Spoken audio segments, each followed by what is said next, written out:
اچھا، یہ ولاگ کیا ہے ان دو بگوڑوں نے، پاک فوج کے بگوڑے ہیں، اور یہ گزشتہ کئی سالوں سے پاکستان کی ریاست اور پاک فوج کے خلاف ہرزہ سرائی کرتے آ رہے ہیں۔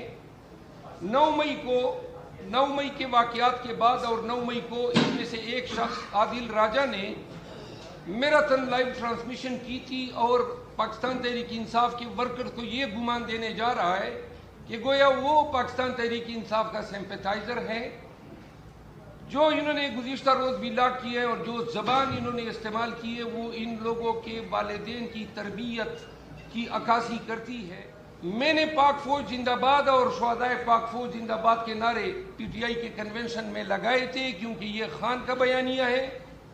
خان پاک فوج کو اور شہدائے پاک فوج کو انتہائی الفت اور محبت کی نگاہ سے دیکھتے ہیں۔ ہماری لڑائی پاک فوج کے ساتھ نہیں ہے، چند جرنیلوں کے ساتھ ضرور ہوگی، لیکن جو کپتان، میجر، کرنیل جو بارڈر پہ قوم کے تحفظ کے لیے اپنی جانیں قربان کر رہے ہیں اور جن کی بیوائیں اور یتیماں جو ہیں قوم کی محبت کی حقدار ہیں، ان کے ساتھ پاکستان تحریک انصاف بنیادی طور پر ایک محب وطن جماعت ہے۔ 9 مئی کے بعد ہم پہ مختلف پارٹیوں نے ریاست سے بغاوت کرنے اور ریاست مخالف پارٹی کے الزامات لگائے۔ ان جیسے عناصر نے اس بیانیے کو تقویت دینے میں کوئی دقیقہ فروگزاشت نہیں کیا۔ عادل راجہ اور یہ مہدی، یہ دونوں فوج سے برخاست شدہ ہے، کورٹ مارشل ہو چکا ہے۔ عادل راجہ ایک بدنام زمانہ قبضہ مافیا تھا یہاں پہ ڈی ایچ اے میں، ان کا کردار، اور دوسرا یوٹیوب چینل چلانے سے پہلے اوبر پہ ٹیکسی چلایا کرتا تھا۔ ان لوگوں کا روزگار اسی سے تھا کہ پاکستان تحریک انصاف کے نوجوانوں کو ورغلائے اور اسی سے یوٹیوب چینل چلا کے روزگار کمائے۔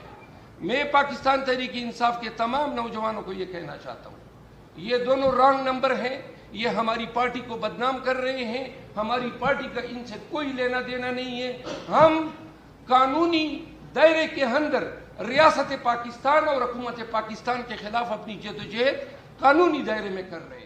اچھا، آخری بات، پاکستان تحریک انصاف کے ورکرز کو میں یہ کہنا چاہتا ہوں کہ آپ ان کے چینل دیکھتے ہیں اور اس سے یہ روزگار کماتے ہیں، آپ کہ ان کی سپورٹ یا فالوئنگ کی وجہ سے پاکستان تحریک انصاف کے حوالے سے بدگمانیاں پیدا ہو رہی ہیں۔ یہ رانگ نمبر ہے، خدا واسطے ان لوگوں کو ریجیکٹ کریں۔